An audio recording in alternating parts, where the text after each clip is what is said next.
the topic of one and done players who kind of know they're off to the NBA before they get their degree, but they are forced, it's an NBA rule, remember, to play at least 1 year of college ball. Now, Tom Izzo, whose team is getting ready for a Sweet 16 matchup against Virginia, inclined to weigh in on this issue during a press conference earlier today. I don't have a problem with guys leaving early, and I don't have a problem, contrary to popular belief. You know, I don't try to recruit guys that are staying 4 years or 1 year. You know, I mean, I loved Zach Randolph, and I loved, you know, guys Dede, you know, and I just still, I'm going to say it till I'm done with this profession. I feel sorry for those freshmen and sophomores. I mean, I think there's so much pressure put on them, and I think it's wrong. You know, I think it's wrong what TV's done. I think it's wrong what you guys do. I just do. I understand it.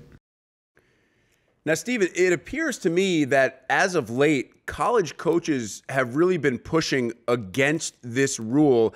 Even coaches like Jim Boeheim, guys who had Carmelo Anthony for 1 year. And during that 1 year, Syracuse won a national championship. But I think everybody out there is realizing this is no good for the sport of college basketball. They want the NBA to change the rule. And I think it's fantastic that high-profile coaches like Tom Izzo are willing to say, and tell us, tell the media, tell everybody out there that's promoting this kind of stuff, this is not the way that college basketball should be run. And I'm so glad that you mentioned, Rick, that it's an NBA rule. This is not an NCAA rule. And so when you look at this situation, you hear Boeheim, you hear Izzo, they understand what college basketball is all about. It's about guys that want to be here.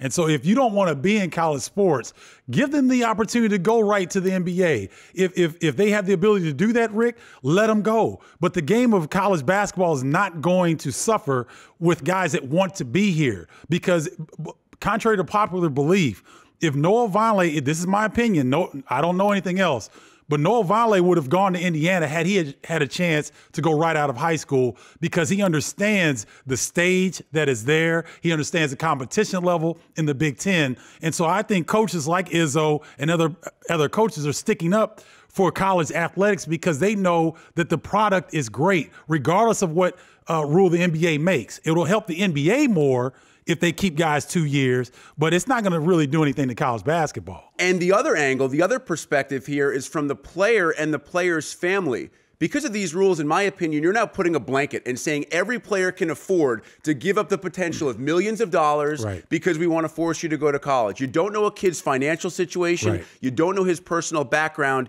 Here's the comparison I always like to make. What if it's a math student and straight out of high school, IBM comes to this guy who's been doing calculus since he was 4 years old and says, we want to pay you $10 million to come and crunch numbers for us.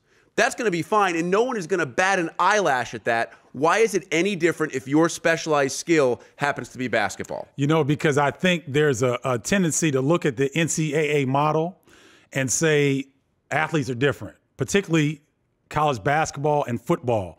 Athletes are different. You know, we don't necessarily appreciate the time and the skill level developed in those areas, because the time and effort developing those skills is similar to a math whiz, similar to an engineering whiz. That could, if they could leave right out of high school and not 10 million, if they could get 150,000, they'd be gone. There would be no college. Steven, if I could have made $150,000 my first year out of college, my friend, I don't know that I'd be sitting here next to you. Now, I don't know if that's a good thing or a bad thing, but I'd have a lot more money in the bank. I'll tell you that right now. Hey, listen, capitalism works in every other sector of the country except college athletics, and I'll leave it at that.